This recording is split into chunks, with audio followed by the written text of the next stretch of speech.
Pardon the interruption, but I'm Mike Wilbon. It's National Typewriter Day. You and I used to write our columns on typewriters. I'm Tony Kornheiser. That's nothing. When I started out, I used a quill. Yes, a quill. Okay, we're both old enough to remember old school desks when they had ink wells. Remember that? Yes, certainly. Certainly. Yeah, you could pull the desk up and down like this. Yes. I had a kid. We just lost the I had a kid in my audience. 5th grade class named Fred who used to spit on the desk and just roll it up and down for hours. I will not give his last name for fear of a lawsuit, but that's what he did for hours at a time. Welcome to PTI, boys and girls. In today's episode, the Thunder has a bright future. Kevin Durant gets dealt, and Big Dumper crushes your Cubs. But we begin today with the Oklahoma City Thunder winning the NBA championship last night in Game 7 over the Indiana Pacers, who lost their best player, Tyrese Halliburton, to a reportedly torn Achilles in the first quarter. Indiana gamely led by 1 point at the half, but the Thunder outscored the Pacers 34-20 in the third quarter and were never ahead by less than 10 after that. Wilbon, let us start with Halliburton's exit and how it affected the game and how it affected you personally as a viewer. Tony, I'll start with that part because I called you. I was in despair. And I didn't start this with a rooting interest. I mean, Rick Carlisle's the person I know best with Indiana, and I certainly root for them. But all year I thought Oklahoma City was the best team. And I was very neutral. But seeing Halliburton go down like that, Tony, it just took all the energy out of me. I mean, I know OKC won a ring last night. Indiana won my admiration.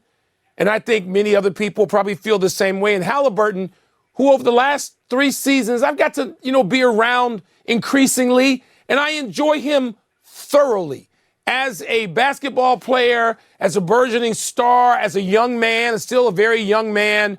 He's just thoroughly enjoyable. He's easy to root for, and I root for him. And what he was going through, Tony, he knew yesterday what he was possibly in for. He took that risk on, like great athletes do. So many great athletes, they say, no, I may not get this chance again. Put me out there. I'm willing to risk this. And it turned out to be the worst possible case scenario. When he went down and he was slamming his hand in the wood, I thought it's not the pain necessarily. It's the pain of knowing he can't finish this. He can't do what he has worked his whole life to do. And Tony, I was done. The energy was out of me. I didn't care about the game the same way after he went down. I admired the hell out of Tyrese Halliburton and his teammates. So you turned away from the game, right? I mean, you had enough. You knew how it was going to end, and you turned away from the game. So let me say this. I believe that when you lose your best player, you can win one game, maybe. One game, not more than that. Tyrese Halliburton, for parts of the last 3 games, had a calf issue that ends up in this way with a torn Achilles. He was diminished for parts of 3 games, and Indiana won one of those games. He had a great start last night. He made 3 threes early on. And then the next thing you see is he's laying on the floor, pounding his hand into the floor. And for me, Indiana fought hard, and they were game, and I too was rooting for Indiana. But I knew there was an inevitability to the way the game was going to end. I knew that the outcome was really not going to be satisfying. I don't blame Oklahoma City for taking advantage of the situation. Of course they would. But there was, for me, sort of a hollowness at the end. And the other part, and I'll just take about 15 seconds here, Tyrese Halliburton wasn't on the bench cheering his team on. He was in the locker room. So if they were looking for specific inspiration, they couldn't get it. Here's a quote from Obi Tobin. So he says, quote, "We needed Ty out there. It sucked the soul out of us. I don't think I played well because I was thinking about it the whole game," unquote. And Mike, my guess is that a lot of people on the Indiana team felt the same way. And it's not a normal game where when you get hurt, you take the rest of the game off, you take a day off, you play it. It's game 7. There's no next. That's championship. No, Tony. Toppin, I think, expressed the view of a lot of people. I'm sure he did. Let's focus on the champs now. The Thunder are the youngest NBA title team since the 1977 Portland Trail Blazers. Tom, what are your thoughts on what they accomplished And what do you see in OKC's future? Okay, they were the best team in the league all year. They are a deserving champion. They won 84 games when you combine regular season and playoffs. That's the third most ever. Okay? So they are a deserving team. But just please, don't talk to me about dynasties. I was watching television this morning on this network, and I saw this graphic that said how young they were and how all their key players are signed for the next 50 years and how they have a million first-round draft choices. And, Mike, as you know, the clear inference of that is that, oh, they're going to do this for a long time, to which we raise our hands and we say, hold on a second, Sparky. Hold on, it doesn't necessarily work that way. This is the 7th year in a row with a new champion in the NBA. So there is change in the NBA. Last night's winner, first place team, could end up in 4th, like Denver, like Milwaukee. Right. These things happen, and look at who they have to watch out for. They have to watch out for Houston. They have to watch out for San Antonio. They have to watch out for Denver. They have to watch out for the Lakers with Doncic there from the beginning of the season. Okay, these are important things to consider. They had to go 7, Mike, to beat Denver and 7 to beat Indiana. So while I like them and I believe they are deserving, let's not say that they're going to waltz through, because they're not going to waltz through. Amen, Tony, to every single syllable you just spoke. I'm just going to go back. Let's just go back 1 year to Boston. Oh, Boston's got a dynastic team. Well, they would if Jason Tatum carried an extra Achilles tendon around in his suitcase. You are always one injury, one contract dispute, one locker room blow up away. Now, OKC, for the things it can control, Tony, let me say that I just think Shai Gilgeous-Alexander, I think he's damn near the perfect star. Everything that kid says and does strikes the right tone. The way he comports himself, the way he reacts to things, the way he leads his team, the way he plays. They've got it all for now, and yet, one contract dispute, one Achilles tendon. Guess what? We've seen it. We see it all the time, sadly. Kyrie Irving had this, which might have prevented Dallas. Dame Lillard just had it, which might have prevented. Giannis got hurt. I'm not wishing any of that on OKC. I want them to be healthy and whole and to see how great they are, but it's not just that. Mike, people. It's not just that. The league changes all the time, more than other leagues. Durant is now in Houston. Doncic is starting a full year in LA. Where's Giannis going to go? You think that'll be impactful? That's right. Victor Wembanyama comes back healthy. You think that's going to be impactful? All of these things conspire, so we don't want to have a coronation yet. Let's move to the trading of Kevin Durant. Durant goes to Houston in exchange for Jalen Green, Dillon Brooks, the number 10 pick in this year's draft, and 5 second-round picks. Wilbon, what does this do for each team? Well, Tony, I think we're mostly concentrating on the Houston part of this because I don't think the Suns got that much. I mean, they got a promising young player. Dillon gives them some toughness that they, let's face it, did not have for some of us who are out here quite a bit in Arizona and watch the Suns almost every game. They need that toughness. The draft pick could turn into something. The draft pick, when you're drafting there now, you can draft, guess what? Shai Gilgeous-Alexander and Giannis, they're in that mix around that point of a lottery. They were chosen then. They weren't 1, 2, or 3s. Neither was Joker. Neither were a lot of people. Jalen Brunson. You can find a player at 10 that can lead you to a championship. So I don't want to diminish it, but let's not go crazy. This is about Houston. Kevin Durant at this stage by himself can't help a team get out of 12th. I know this because the Suns didn't even get in the play-in. But when it comes to jump shooting, catch and shoot, off the dribble, three-point, mid-range, Kevin Durant is as damn near as good as there's ever been. And he can help them, Tony. The Houston Rockets, and by the way, they are coached by a guy who knows KD and Ime Udoka. They've got everything set up for him to slide in there and help Houston hold steady at number 2 and challenge OKC. Yeah, so my feeling about this is that Houston, stole somebody from Phoenix, just stole them blind. I disagree with you on a bunch of these things. Jalen Green is a very, very good player, but he's a guard. And he's going to join a team where there already is an established guard, Devin Booker, and an overpaid, overrated, and maybe untradeable guard in Bradley Beal. They would be great in a 3-on-3 league, but this is the NBA, and I don't think it helps them very much. Dylan Brooks is a suspension waiting to happen. He's a great defender. He's a fierce physical player, but he's not a difference maker unless it's a great team. Unless it's a great team, he's not a difference maker. I disagree with you on number 10. I agree that it could be a great pick. It also could be garbage, and second-round picks are completely useless. No, it's all about Kevin Durant. Kevin Durant, and you know, Mike, that I think he's often a miserable person, somebody who's unhappy wherever he is. But he also always gets 25 points a game. Always. Let me stress this. Okay? Yeah. Somebody's going to say he's 37 years old. Did you see any diminution of skills? No. There has not been any diminution of skills. He's a great player. Now, in 2 years, Mike, he's going to say, I hate it in Houston and get me out of here. But how about this coming year? This coming year, he could be great. He could be great. Let's take a break. Coming up, what's the word for what Big Dumper did to your Cubs, to their pitching? Is he Big Dumper? Is that who he is? Did Keegan Bradley win the Travelers or did Tommy Fleetwood lose it? I'll tell Joker and Jalen Brunson you don't think much of second-round picks. I'll be sure to convey that message to them.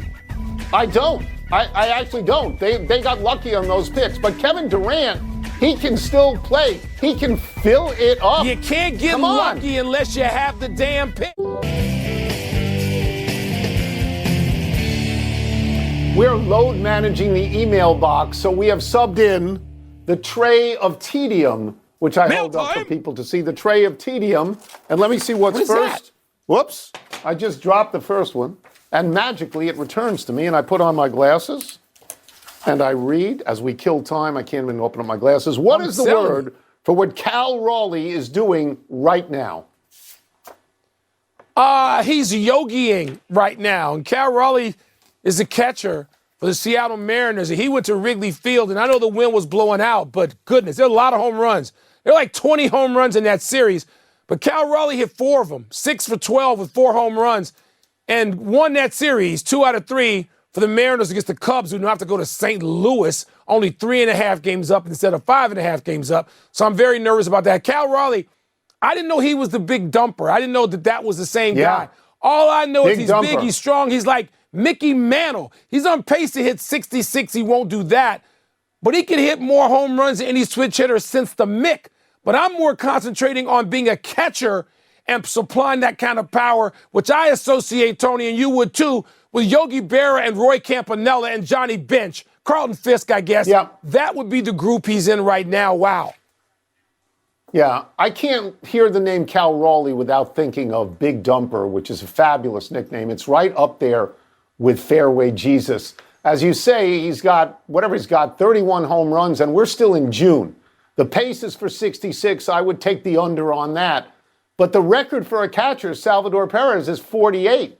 And I would take the over on that. I'd take the under on 66 because he's a catcher. Take the over on the 48 here. What about switch hitting? What about your boy, the Mick? Is he going to catch the Mick? That's remarkable. No, that's too many home runs. And a catcher is harder than the outfield. Things have a way in baseball of slowing down, Mike. In 1969, Reggie Jackson had 37 home runs at the All-Star break. And he finished with 47. So my word in describing Cal Raleigh now, I would just say I would look at him with caution. With caution, okay? Let me get the next one. Wish there had been some more caution at Wrigley over the weekend. Did Keegan Bradley win the Travelers, or did Tommy Fleetwood lose it? Yeah, I mean, Keegan Bradley, who's the next Ryder Cup captain, and he's playing essentially at home, a place in Connecticut you probably have played there, where he went as a kid with his dad to see the tour. But it seems sort of unfair to get stiff on 18, made the short putt, won, had the adulation. He won it. And now the question is he going to put himself on the Ryder Cup team? Is he going to play well enough going forward to put himself on that team? It's interesting situation. I will tell you that I think Tommy Fleetwood lost it because he had the lead all day and the lead the day before, and he couldn't close on 18. He had a poor, maybe not poor, but a mediocre approach shot, and then he three-putted. He didn't fall into a tie. He fell into a loss, and he was 2 over on Sunday, and you can't do that. You can't be 2 over on a PGA Tour, if you're not Oakmont well, not on that and win course. on Sunday. It doesn't work that way. No, nothing. So Keegan Bradley, he won it. He was, I think, down 3 with 4 holes to play. I think he birdied 3 of his last 5 holes. But the subtext that you're talking about is the story here. It's the Ryder Cup thing. He can legitimately, as the captain, put himself on the team. Totally legitimately at this point. And he does it with the satisfaction of knowing that he just went head-to-head and beat a guy who's going to be on the other team in the Ryder Cup when it's at Bethpage. And I mean, Mike, what if they played against each other on Sunday? Do you think people would watch that? Because I know that I would watch that. I would definitely watch that. So, I mean, the entire subtext to me is the Ryder Cup. He's won that tournament before.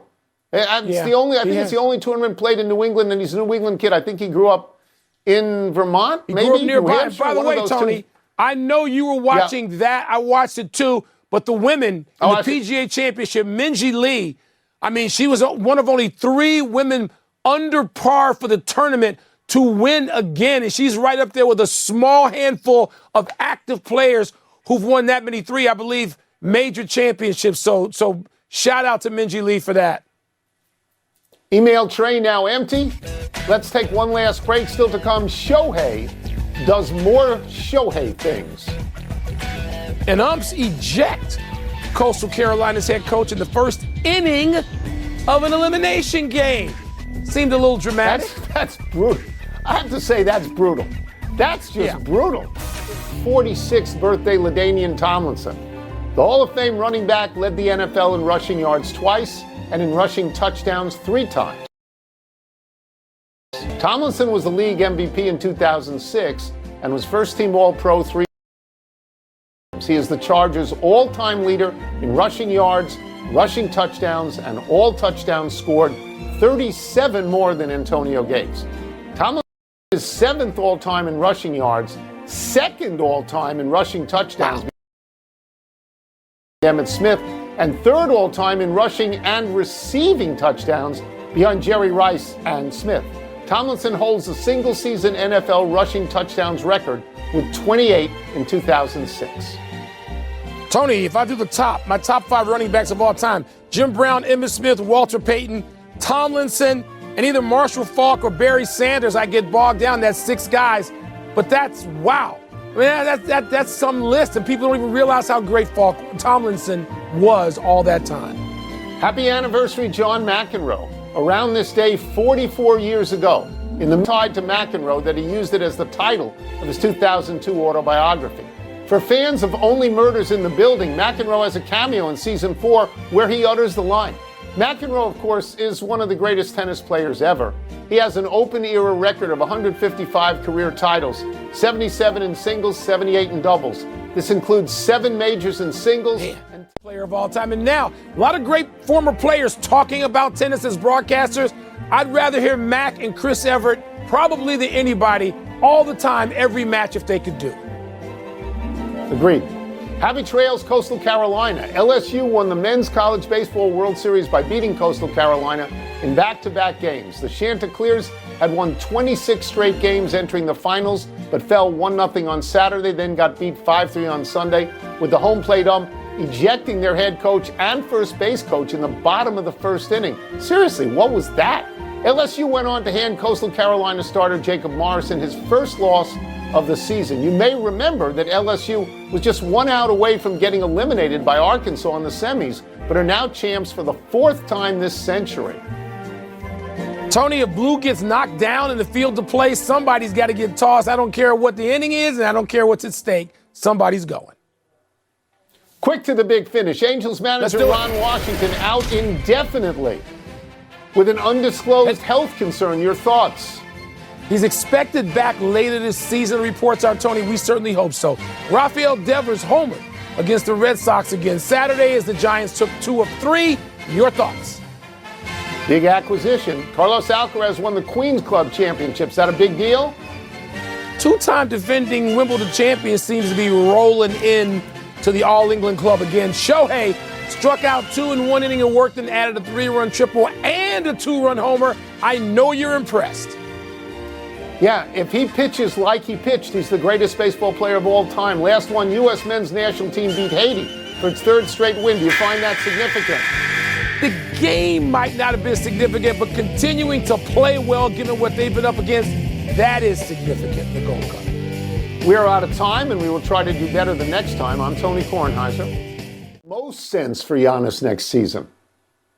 Tony, there are probably a few, and a lot of them think they make sense. But to me, sense means you have the assets enough to trade for Giannis Antetokounmpo, but you also have enough left to put on the floor and have him be a contender once you get him. And not many teams have that. So I'm going to focus on one team, and that will be the San Antonio Spurs, because they've got the 2 and 14 picks in the upcoming draft, in Wednesday's draft. So not only do you have the 2 and 14, but if you're in Milwaukee, you got to say, wait a minute, I'm not just getting picks. I need 2 players. Okay, boom. You have Devin Vassell. You have Keldon Johnson, 2 guys whose salaries would offset Giannis to help you do that. And if you're San Antonio, when you get Giannis, you've got Fox, Castle, Sochan, Barnes, and Wembanyama. You got a complete team you could put out there. So Milwaukee is not feeling like they've been just taken advantage of. They got to start somewhere. But San Antonio's got assets to put out there with the big fella. You've been on San Antonio since Wembanyama was going to be drafted. You are looking for them to win championships to justify your feeling that he is a generational player. And I understand that. I don't know that they can get him. I'm not going to talk about where he fits best. I don't know and I don't care at the moment. What I care about is the context of Oklahoma City here. And the people who think Oklahoma City is going to immediately be a dynasty because they won this and they've got a great leader in Gilgeous-Alexander. But the NBA changes all the time. In the last 24 hours, Kevin Durant just went to Houston. Some months back, Luka Doncic left a place you never thought he would leave, and now he's with the Lakers, and the Lakers can attract people to come play there all the time. If Giannis and Wembanyama comes back healthy, if Giannis goes somewhere, wherever Giannis goes, they're going to be a contender because he's an MVP and a champion. There aren't that many of those. So the people out there who look at Oklahoma City and say they're going to do this for the next X amount of years, no, it's not how it works in the NBA. There is change all the time in the NBA. And as you and I both know, you are a great team is one Achilles tear away from just being a good team. Yeah. So wherever Giannis ends up, that is a contending team, another team Oklahoma City has to worry about. But Tony, how about the region, the division and in the region of Oklahoma City, Dallas, San Antonio, and Houston? I mean, if you're those teams living nearby and they're all nearby, you're looking at OKC saying, wait a minute, we don't want to let them get too far ahead. San Antonio, I'm just saying, they got a history of it. That's it. We're done. Back to you.